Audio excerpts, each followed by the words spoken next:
नमस्कार दोस्तों, high study channel पर आप लोगों का एक बार फिर से बहुत बहुत स्वागत है। मेरा नाम दीपक कुमार है और मैं as a train manager work कर रहा हूं भारतीय रेलवे में।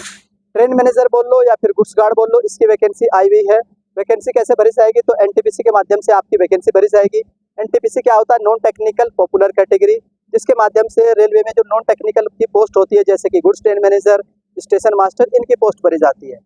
फॉर्म आ चुके हैं। आई होप आप लोगों ने, कुछ कैंडिडेट ने फॉर्म भर भी दिया होगा। तो फॉर्म आप लोगों के शुरू हो चुके हैं। ये आप लोगों का जो फॉर्म है ये 14 सितंबर से फॉर्म शुरू हुआ है और 13 अक्टूबर तक आपके फॉर्म भरे जाएंगे। तो कुछ कैंडिडेट ने फॉर्म भर भी लिए होंगे। मैंने भी आप लोगों को बताया था कि किस तरीके से आप लोगों को फॉर्म भरना है, कहाँ से फॉर्म भरना चाहिए जिससे आप लोगों के जॉब लगने के चांसेस ज़्यादा हों। और अगर आप लोग किसी पर्टिकुलर स्टेशन पर पोस्टिंग चाहिए, उसके लिए आप लोगों को किस आरआरबी से फॉर्म भरना चाहिए।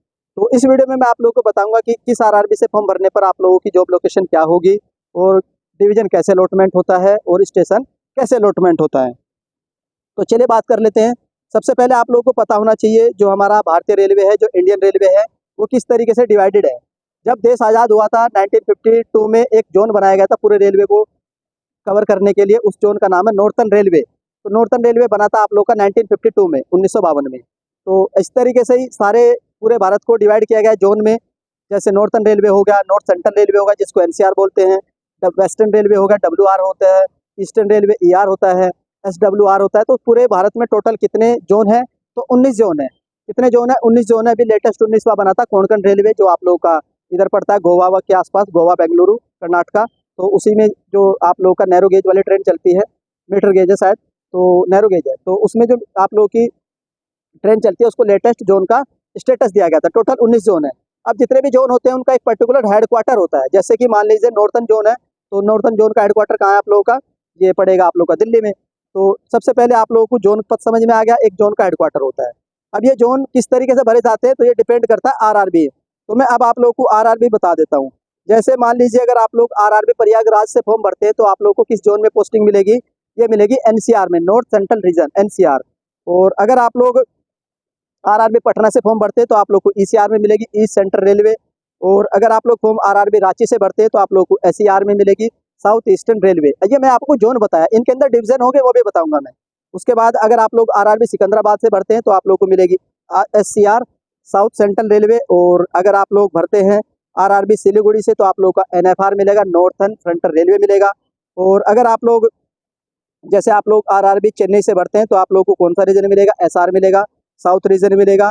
और अगर आप लोग आरआरबी चंडीगढ़ से फॉर्म भरेंगे तो आप लोगों को मिलेगा एनआर, नॉर्थन रेलवे। तो बता दिया मैंने किस तरीके से आप लोग को किस आरआरबी में कौन सा जोन मिलेगा।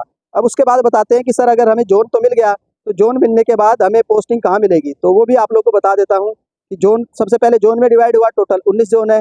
उसके बाद जो आप लोगों का आता है, अब जोन के अंदर भी डिवीजन हो रखा है। तो जोन के अंदर डिवीजन होगा, जैसे मानते सीआर, जो आप लोग का सेंट्रल रेलवे है सीआर, जिसका हेडक्वार्टर मुंबई में है। तो इसमें टोटल कितने जोन है? तो जोन तो एक ही होगा, हेडक्वार्टर मुंबई होगा। तो इसमें जो आप लोग के डिवीजन है, तो टोटल 5 डिवीजन आते हैं। कौन कौन से डिवीजन आते हैं? एक तो मुंबई डिवीजन हो गया, भुसावल हो गया, नागपुर हो गया, सोलापुर हो गया और पुणे हो गया। अगर आप लोग को पोस्टिंग मुंबई में चाहिए तो मुंबई के लिए आप लोग को क्या करना पड़ेगा? तो आप लोग को आरआरबी मुंबई से फॉर्म भरना पड़ेगा। आरआरबी मुंबई किसको देता है? ये आप लोग का सीआर रीजन को देता है। उसी तरीके से अब लोग बात करेंगे दिल्ली की। तो जो, हाँ, दिल्ली, तो दिल्ली किसका हेडक्वार्टर है? एनआर जोन का हेडक्वार्टर है। दिल्ली में टोटल कितने डिवीजन है? तो टोटल 5 डिवीजन है। 5 डिवीजन कौन कौन से हैं? तो अंबाला, दिल्ली, लखनऊ, मुरादाबाद और फिरोजपुर। अगर आप लोगों को फिरोजपुर में पोस्टिंग चाहिए तो किस किस जोन में जाना पड़ेगा? एनआर। एनआर जोन को कौन आरआरबी देता है? तो आरआरबी चंडीगढ़। अगर आप लोग को दिल्ली में पोस्टिंग चाहिए तो ये किस में आता है? एनआर में आता है। किस आरआरबी से भरना पड़ेगा? तो आरआरबी चंडीगढ़ से भरना पड़ेगा। अगर आप लोग को इलाहाबाद में पोस्टिंग चाहिए तो इलाहाबाद किस में आता है? एनसीआर में आता है। और एनसीआर किस आरआरबी के द्वारा भरा जाता है? तो भरा जाता है आरआरबी प्रयागराज। तो इस तरीके से आप लोगों को सबसे पहले ये देखना है कि आप लोगों को पोस्टिंग कहाँ पर चाहिए। ये मैं उनके लिए बता रहा हूँ जिन्हें कोई दिक्कत नहीं है, पढ़ने में अच्छे हैं, उन्हें पता है कि मैं कहीं से भी फॉर्म भरूंगा तो मेरा सिलेक्शन हो जाएगा। तो उसके लिए आप लोगों को आरआरबी देखना पड़ेगा। आरआरबी के बाद आप लोग चेक करिएगा कि आप लोगों को किस जोन में पोस्टिंग चाहिए। जोन के बाद डिवीजन होगा। डिवीजन के बाद क्या होता है? जब डिवीजन अलॉटमेंट हो जाता है तब आप लोगों को एक पर्टिकुलर स्टेशन दिया जाता है जहाँ पर आप लोगों की वर्किंग स्टार्ट होगी। तो वो अगर आप लोग को पहले स्टेशन देख लीजिए कि वो स्टेशन किस डिवीजन में आता है, फिर वो डिवीजन आपको पता चल जाएगा। वो डिवीजन देख लीजिए किस जोन में आता है, वो जोन पता चल जाएगा। उस जोन को कौन सा आरआरबी फॉर्म देता है तो वो आरआरबी पता चल जाएगा। उस तरीके से आप लोग भर सकते हैं। और बाकी मैं आप लोगों को ये भी समझाऊंगा किस तरीके से आप लोगों को जॉब लेनी है इसमें एनटीपीसी में।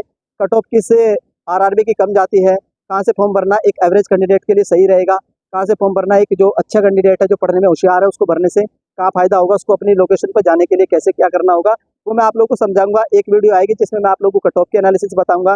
फिर हम लोग एक वीडियो लाएंगे जिसमें मैं आपको आरआरबी बताऊंगा किस आरआरबी से आप लोगों को फॉर्म भरना है।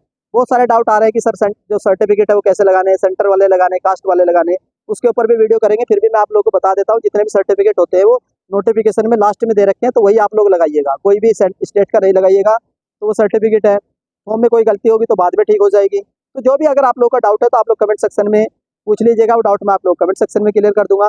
अगर मेरे एफर्ट्स आप लोगों को पसंद आते हैं तो आप लोग वीडियो को लाइक करिएगा। चैनल पर फर्स्ट टाइम विजिट कर रहे हैं तो चैनल को सब्सक्राइब कर लीजिएगा।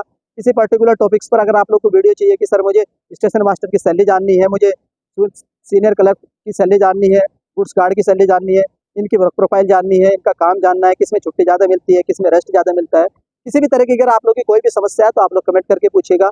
वो डाउट मैं आप लोग का कोशिश करूँगा कमेंट सेक्शन में क्लियर कर दूंगा, नहीं तो एक वीडियो बना दूंगा। तो ये थी आप लोगों की आज की अपडेट कि किस तरीके से आप लोगों को जॉब लोकेशन मिलती है, कैसे डिवीजन का अलॉटमेंट होता है, वो सारी चीज़ें मैं समझा चुका हूँ। फिर भी कोई डाउट है तो कमेंट सेक्शन में पूछ लीजिएगा। तो वीडियो देखने के लिए धन्यवाद। जय